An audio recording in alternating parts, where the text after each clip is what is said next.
नमस्कारम, I am Vaibhavi Sharma और आज हम संन्यास टॉपिक को आगे बढ़ाते हुए स्वामी ऋषि के साथ आगे की चर्चा करेंगे। तो आइए शुरू करते हैं। नमस्कारम सर। नमस्कारम। मेरा सवाल है कि जब एक इंसान संन्यास लेता है तो उसके नाम में टाइटल क्यों ऐड होता है या उसका नाम चेंज क्यों किया जाता है और क्या ये ज़रूरी है? आवश्यक इसलिए है कि हम जब संन्यास लेते हैं जी तब हम अपनी पूरी आइडेंटिटी को मिटाते हैं, जी पुरानी, जी और एक संन्यास एक नए जन्म की तरह लिया जाता है। तो इसीलिए आप अपनी पुरानी आइडेंटिटी को छोड़कर एक नई आइडेंटिटी पर आते हैं और वो जो नाम होता है उसका बहुत गहरा अर्थ होता है।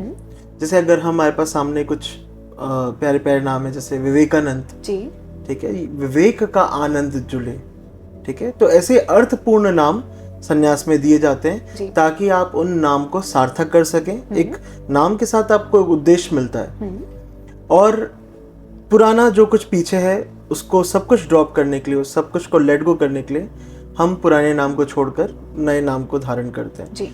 और रही बात अगर टाइटल की, तो जैसे कॉमन सा टाइटल है स्वामी जो दिया जाता है जी। स्वामी का अर्थ होता है मालिक, लेकिन ये मालिकियत दूसरों पर नहीं है, वस्तुओं पर नहीं है, विषयों पर नहीं है, ये मालिकियत स्वयं की है कि आप खुद के मालिक हैं जी। आप अपने शरीर के, मन के, विचारों के, भूख के, प्यास के, जितनी भी इंद्रियां हैं उनके हम वशीभूत ना होकर उनके मालिक होकर रहें जी। तो एक कांस्टेंट रिमेम्बरेंस के लिए, ताकि आपको कॉन्स्टेंटली ये रिमाइंड रहे, होश रहे कि अब आपका नाम कुछ और है। अब आपको जो स्वामी है वो एक तरीके से आपका एक उद्देश्य भी है कि वो स्वामियत, वो मालकियत अपनी पानी है। तो इसलिए हम ये टाइटल लगाते हैं और ये नाम दिया जाता है जी। सर, क्या एक सन्यासी गृहस्थ बसा सकते हैं, शादी कर सकते हैं? बिल्कुल कर सकते हैं। जैसे हम लास्ट टॉपिक में जो हमने बात की थी जी कि जितने भी हमारे योगी हैं, आदि योगी, अगर हम शिव की बात करें जो परम योगी हैं, उन्होंने विवाह किया, जिसे हम योगेश्वर कहते हैं, श्री कृष्ण को जी। वो भी गृहस्थ जीवन थे, वो ब्रह्मचारी भी थे। तो ब्रह्मचर्य का अर्थ जो हम जनरली लेते हैं वो होते हैं कि सेक्सुअली इंटीमेट नहीं होना, जो कि ब्रह्मचर्य का ये अर्थ नहीं है। ब्रह्मचर्य के दो अर्थ हैं। एक होता है कि ब्रह्म का आचरण करना जी। यानी वही हो सकता है जिसको ब्रह्म की प्राप्ति हो गई हो, उसका ही आचरण ब्रह्म के समान हो सकता है। और दूसरा होता है कि जो उस मार्ग पर चल रहा हो, उस ब्रह्म को पाने के मार्ग पर जो चल रहा हो, वो भी ब्रह्मचारी है जी। तो एक गृहस्थी सन्यासी नहीं हो सकता, लेकिन एक सन्यासी गृहस्थी हो सकता है। हमारे पास हजारों ऐसे एग्जाम्पल्स हैं जी। वशिष्ठ मुनि थे, अगस्त्य मुनि थे, और भी जितने हजारों ऋषि हुए हैं इस धरा पर, सभी ने विवाह किया है जी। तो ये कोई कॉन्ट्रडिक्ट नहीं है, ये कॉन्फ्लिक्ट नहीं है कि आप मैरिड और सन्यासी साथ साथ हो सकते हैं या नहीं।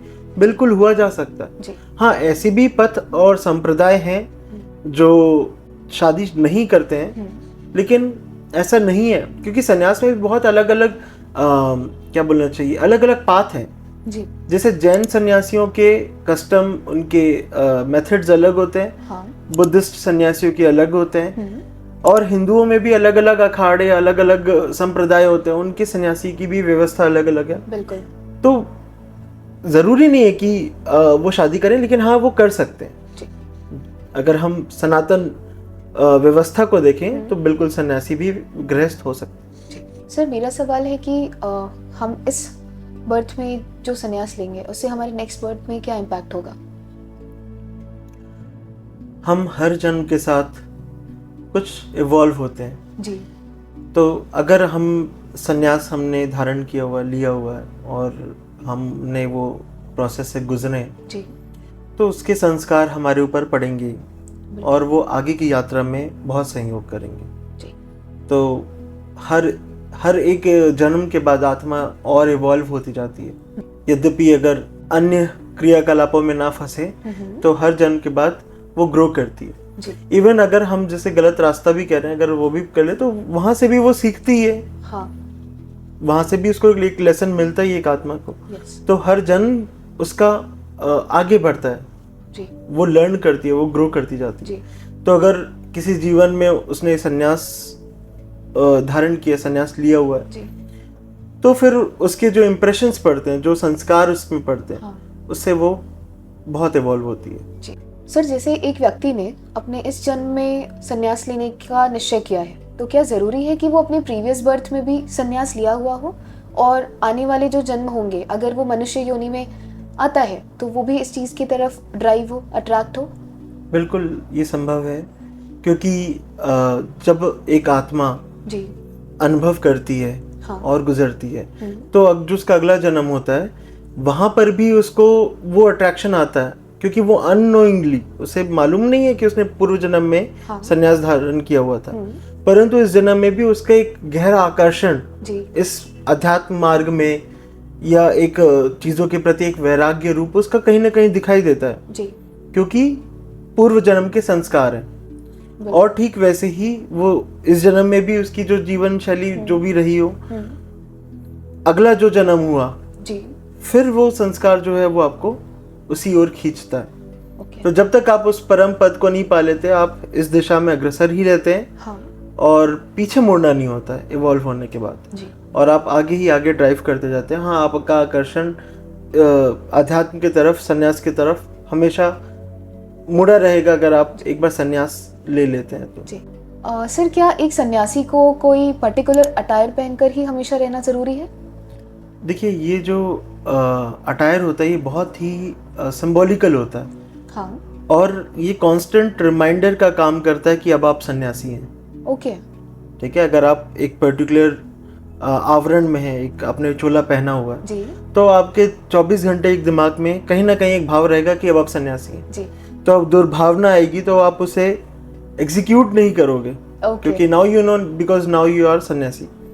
तो इस तरीके से एक प्रोग्रामिंग के लिए ये अटायर दिया जाता है, और ये अटायर का एक बहुत ही सिंबॉलिकल मीनिंग है कि सनातन धर्म में क्या होता है कि जब कोई व्यक्ति मृत हो जाता है जी, तो उसे ये पीताम्बरी, गेरवे जो कलर का वस्त्र होता है वो पहनाया जाता है एज अ कॉफिन। सनातन में ये कॉफिन होता है जी, जी। तो ये जो कॉफिन होता है ये गेरवे रंग का होता है, हाँ, ऑरेंज कलर का होता है, येलो कलर का होता है, तो ये ओढ़ाया जाता है, उसे पहनाया जाता है जी। तो सन्यासी जो है ये कॉफिन ओढ़ कर चल रहा है, ये कॉफिन पहन कर चल रहा है 24 आवर्स, कि जो वो सेल्फ है उसे वो कंप्लीटली खत्म कर चुका है। इससे पहले तुम्हें कोई और आकर कफन पहनाए, तुम खुद ही कफन पहनकर घूमो। ओके। तो जो सिखों में भी गुरु नानक देव जी जो पग बांधते थे, और जो सिख संप्रदाय में पग बांधा जाता है वो भी गैरविक रंग का होता है। अच्छा। जो मेन होता है, जो जैसे हम अमृत चखने वगैरह के दर्शन में पहना जाता है, जी, जी, जी। तो वो भी गैरविक रंग का होता है जी। तो अपना जो कफन है अपने सिर में बांध कर चलना, हाँ। तो ये बहुत ही ब्यूटीफुल और सिंबॉलिकल सिंबल्स हैं कि आप अपना कफन अपने साथ लेकर चल रहे हो। ये कांस्टेंट रिमाइंडर है कि now you are no more. Yes. ये उसी जर्नी में आप अपने आप को मिटाने की जर्नी पर हो, आप अपने आप को खत्म करने की जर्नी पर हो, ओके। या आप अपनी उस जर्नी पर हो जहाँ पे आप हमेशा ये अपने आप को कांस्टेंट रिमाइंड, अपनी खोज पर निकले हुए हो कि आप कौन हो, और आप उस सब को खत्म कर रहे हो जो आइडेंटिटी आपको दी गई है समाज के द्वारा, लोगों के द्वारा, परिवार के द्वारा जी। सो वो सब कुछ आप मिटाते हुए उसकी खोज में है, जा रहे हैं, निकल चुके हैं, जो आप वास्तविक में हैं, जो आपका मूल स्वभाव है, जो आपकी आत्मा है, उसकी खोज पर है जी। इसलिए जो सन्यासी है वो गेरवे रंग का वस्त्र को धारण करता है। जब एक व्यक्ति को सन्यास मिल रहा होता है और उस वक्त उसे कुछ माला या कुछ एक सिंबॉलिक चीज दी जाती है, तो क्या वो जरूरी है और इसका क्या सिग्निफिकेंस है? जरूरी तो कुछ भी नहीं है जी, मगर अलग अलग संप्रदाय में अलग अलग नियमों के हिसाब से कुछ कुछ एक सिंबल पकड़ाए जाते हैं। हाँ। जैसे किसी को डंडा पकड़ाया जाता है, वो डंडी सन्यासी होते हैं। किसी को माला दिया जाता है, तो वो भी एक रिमाइंडर का काम करता है, एक होश बढ़ाने का काम करता है। जैसे आप 24 घंटे धारण किया, और दूसरा कि कुछ ऊर्जाएं उनके साथ जुड़ी हुई होती हैं, जी जी, चाहे वो माला हो या कोई वस्तु हो, तो वो ऊर्जा को आप निरंतर धारण करें और एक कांस्टेंट रिमाइंडर रहे आपको, इसलिए वो दिया जाता है। जरूरी जैसा कुछ भी नहीं है जी। जैसे कबीर कहते हैं ना कि तन तो रंगा लिया पर मन नहीं रंगाया। हाँ। तो महत्वपूर्ण ये नहीं है कि तन को रंगाना है या कुछ धारण करना है, रिमेम्बरेंस जो निरंतर जो सम्यक होश है वो ज्यादा जरूरी है जी।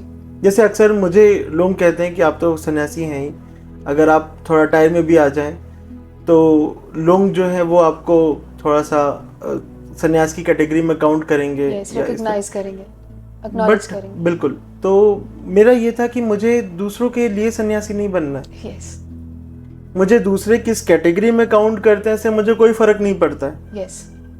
मेरा सारा मामला खुद का है, सन्यास की घटना भी खुद की है जी। खुद में जो घटा हो जी। तो मुझे किसी को दिखाने की आवश्यकता नहीं है। वो मुझे चोर माने या मुझे साधु माने, इससे कोई फर्क नहीं पड़ता जी। तो बहुत सारे लोग हैं जो मुझे सन्यास की तरह देखते हैं, उससे भी मुझे कोई फर्क नहीं पड़ता। जो नहीं भी मानते मुझे उससे भी कोई फर्क नहीं पड़ता। तो ये सब वस्तुएं आपके कांस्टेंट रिमाइंडर के लिए हैं, कोई कंपल्शन नहीं है। हाँ, लेकिन इनिशियल डेज में अगर आप प्रैक्टिस कर रहे हो, हाँ, और आप अगर कोई एक सूत्र नहीं पकड़ते हैं, कोई कटाए में नहीं आता है, तो कॉन्स्टेंटली रिमाइंडर वो रह पाना जी, वो सब निरंतर होश बना रह पाना थोड़ा कठिन हो जाता है। ठीक है। और आप सारे रंगों में कहीं ना कहीं उलझ जाते हो, आपका बहुत ध्यान चल जाता है अपने आप को संवारने में, अपने आप को सुंदर बनाने में। कौन सा रंग आप पर मैच कर रहा नहीं कर रहा, इन सब बातों में हम व्यर्थ की चीजों में उलझ जाते हैं बहुत ज्यादा। तो इसमें हम बहुत ज्यादा ना उलझें, इसके लिए महत्वपूर्ण है कि हम एक अटायर में आ जाए। सर, हमें पता कैसे चलेगा कि अब हमारा वक्त है संन्यास लेने का? जब भी आपके भीतर से कॉलिंग आना शुरू हो, इनर कॉलिंग जी, भाव करे, भाव उमड़े कि अब संन्यास लेना है जी, तो फिर चूको मत, इंस्टेंटली उस पर एग्जीक्यूशन करो जी। क्योंकि जब हमको कोई और चीज का जब मन करता है, कुछ गलत काम करने का, तब तो हम उसे टालते नहीं हैं। yes. लेकिन जब अच्छा कुछ करना हो, इस मार्ग में फुल फ्लेज में उतरना हो, yes. तब हम अपने आप को टालते हैं। तो जो शुभ है, जो अच्छा है, उसे न टालें। बिल्कुल। भीतर से भाव अगर आना शुरू हो तो सीधा उतर पड़े जी, कल की प्रतीक्षा ना करें फिर। डेफिनेटली। आज हमने संन्यास को और गहराई से समझा। इसी के साथ हम आपके साथ जुड़े रहेंगे और भी नए टॉपिक्स के साथ। तब तक के लिए धन्यवाद। नमस्कार।